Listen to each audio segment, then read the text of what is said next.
சேலம் நகரத்துல நடுவுல ஒரு ஆறு ஒண்ணு போதுமா? அது ஆறு பேர் யாருக்காவது தெரியுமா? இது ஒன்ன கேட்கல, உனக்கு தெரியும். என் தங்கச்சிங்களையும் எங்க அக்காங்களையும் கேட்கிறேன். ஏமா தெரியுமாம்மா?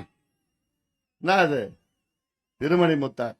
எவ்வளவு அழகான பேர் இல்ல, திருமணி முத்தாறு. இது வந்து ஏற்காடு மலையில இருந்து தொடங்குது. ஏற்காடு மலையில மழை பெஞ்சு தண்ணி வந்ததுன்னா அது அப்படியே சிற்றோடைகளா மாறி மாறி மாறி வந்து ஒரு ஆறா வந்து நம்ம சேலம் நகரத்துக்குள்ள பாய்ந்து திருச்செங்கோடு வழியா போயிட்டு நஞ்சிடையாறுல கடல்ல இது காவிரி ஆத்துல கலக்குது. இது எவ்வளவு பெரிய ஆறு! இந்த சேலம் நகரம் உருவாகிய காரணமே இந்த ஆத்தை வச்சுதான். ஆனா இன்னைக்கு காலையில போய் பார்த்தா அந்த ஆறை காணும்.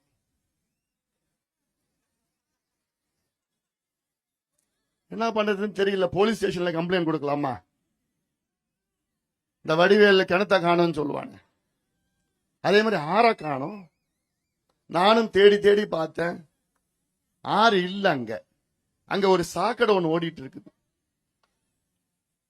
கேட்டேன், அப்புறம் இதுதான் ஆறான்னு. ஆமா, இதுதான் ஆறுன்னு சொன்னாங்க. அப்போ இதெல்லாம் இயற்கை கொடுத்த வரம். இதை கூட காப்பாற்ற தெரியாதவர்கள் தான் தமிழ்நாட்டை ஆண்டு கொண்டிருக்கின்றார்கள். எவ்வளவு மோசம் இல்ல, எவ்வளவு மோசடி, இது எவ்வளவு மோசம். நேத்து காலையில நான் ஓமலூருக்கு போயிருந்தேன். அங்க நேத்து காலையில ஓமலூர் பகுதியில காடியம்பட்டி அந்த ஒன்றியத்துல டேனிஷ் பேட்டை பகுதிக்கு அங்க இந்த சரபங்கா நதி கேள்விப்பட்டிருக்கீங்களா? யாராவது கேள்விப்பட்டியாமா? பரவாயில்லையே. நேற்று ஓமலூர்ல அந்த பொதுக்கூட்டத்துல நான் கேட்டேன், ஓமலூர்ல சரபங்கா நதி எத்தனை பேர் கேள்விப்பட்டீங்கன்னா ஒரு 10% தான் கை தூக்குனாங்க. அங்கதான் போகுது. ஆனா அங்கேயும் அந்த சரபங்கா ஆத்த காணும். அங்கேயும் சாக்கடை தான் ஓடிட்டு இருக்கு. இப்படி அங்க சரபங்கா நதியில, அதுவும் ஏற்காடு மலையில வர தண்ணியில அங்க கிளம்புது அந்த ஆறு. அந்த ஆத்தினுடைய தொடக்கத்தில் நான் போய் பார்த்தா அவ்வளோ சின்ன சின்ன நீர்வீழ்ச்சிகள், தண்ணி எல்லாம் அப்படியே தெளிவா இருக்கு, சுவையா இருக்குது, சில்லு நல்லா இருக்கு தண்ணி. அப்படியேப்பட்ட தண்ணி அது ஏற்காடு தண்ணி இங்க வருது. ஆனா சாக்கடையா மாறுது, சாக்கடையாவே காவிரியில கலக்குது. ஆனா நம்ம என்ன பண்றோம்? கையில வெண்ணெய் வச்சுக்கிட்டு நெய்யுக்கு தேடிட்டு இருக்கிறோம். என்ன தேடுறோம்? குடிக்கிறது தண்ணியும் விவசாய தண்ணியும் தேடிட்டு இருக்கிறோம். எங்க இருந்து? மேட்டூர்ல இருந்து தேடிட்டு இருக்கிறோம். மேட்டூர்ல இருந்து தண்ணி வா, தண்ணி எடுத்துட்டு வா, தண்ணி எடுத்துட்டு வான்னு 30 வருஷமா நம்ம போராடிட்டு வரோம். ஆனா இங்க நம்ம கிட்டயே தண்ணி இருக்குது. அந்த தண்ணிய சாக்கடையா மாத்தி ஆத்துல விடுறோம். இப்ப நம்ம மேட்டூர் எம்எல்ஏ வந்திருக்கிறார் சதாசிவம். உங்களுக்கு பேசுறதுக்கு இல்ல. அவரும் என்னென்னமோ தயார் பண்ணிட்டு வந்தார். எப்படி எப்படியோ பேசலாம், என்ன பேசலாம். நிறைய பேர் இங்க எப்படியோ பேசணும்னு வந்தாங்க. ஆனா சான்ஸ் கிடைக்கல, தப்பிச்சுட்டான்.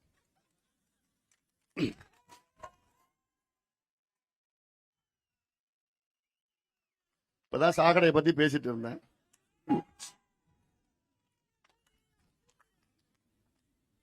திருமணி முத்தார தூயப்படுத்தலாம், ஆனா அந்த சாக்கடையை ஒண்ணும் பண்ண முடியாது.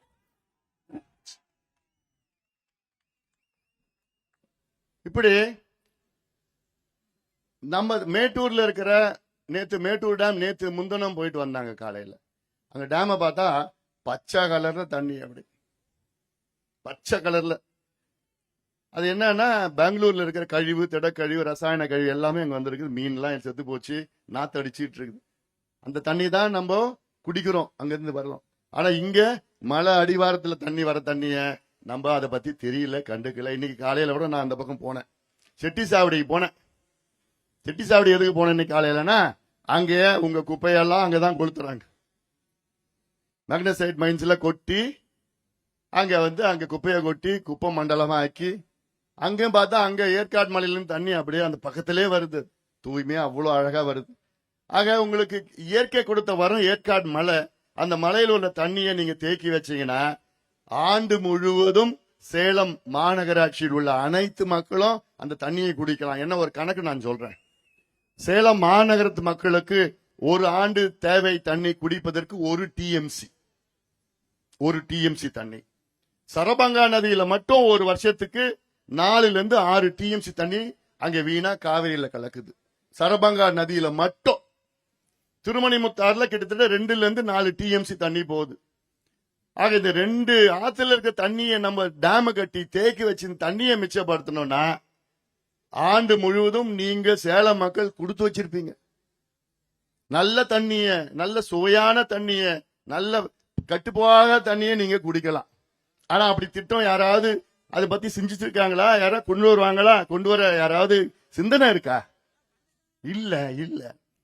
ஆனா எங்களுக்கு மேட்டூர் தண்ணி மேட்டூர் தண்ணி மேட்டூர் தண்ணி இதற்கு நாங்களும் போராடிட்டு வரோம் 30 வருஷமா.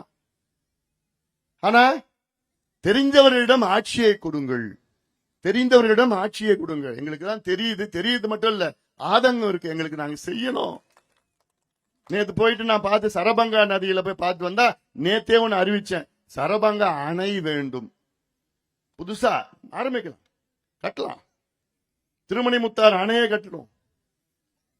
பேருதான் அங்க தண்ணி வருதா, அங்க ஒரு தேக்கி 500 ஏக்கர் ஒதுக்கீடு ஒரு டேம கட்டு, தண்ணி வந்துட்டு இருக்கணும், அதை பயன்படுத்தலாம்.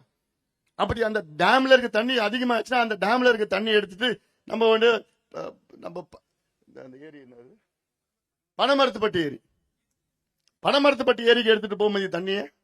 பனமரத்துப்பட்டி ஏரி வந்து 1 டிஎம்சி கொள்ளளவு கொண்ட ஏரி. சரபங்கா நதியிலிருந்து பனமரத்துப்பட்டி ஏரிக்கு தண்ணி கொண்டு போலாம், ஸ்கீம் திட்டம் இருக்கு, அது நீரேற்று மூலமா கொண்டு வரணும், அவ்வளவுதான். இதெல்லாம் இதுதான் நீர் மேலாண்மை. நீர் மேலாண்மை என்ன தெரியுமாமா? Water management. நமக்கு 12 மாசத்துல 1 மாசம் மழை பெய்யுது. அந்த 1 மாசம் பெய்யற மழையை மிச்சப்படுத்தி அடுத்த 11 மாசத்துக்கு பயன்படுத்துவதுதான் நீர் மேலாண்மை, வாட்டர் மேனேஜ்மெண்ட். சாதாரணமா சொல்லிட்டேன். 1 மாசம் பருவம் தென்மேற்கு வடகிழக்கு, அந்த 1 மாசம் தண்ணியை மிச்சப்படுத்தி சேமிச்சு அதற்கு நம்முடைய இருக்கிற ஏரியெல்லாம் தூர்வாரணும், புதிய ஏரிகளை உருவாக்கணும், புதிய அணைகளை உருவாக்கணும், புதிய தடுப்பணைகளை கட்டணும். கட்டினா போதும், நீங்க எங்கேயுமே சண்டை போட வேணாம், கர்நாடகாரன் சண்டை போட வேண்டாம், இல்ல மேட்டூர் கிட்ட அந்த தண்ணி இங்க எடுத்து வரணும்னு சண்டை போட வேண்டாம். உங்ககிட்டே இருக்குது தண்ணி, இருக்கு உங்ககிட்டே இருக்குது நல்ல தண்ணி, அது மேட்டூரோட நல்ல தண்ணி.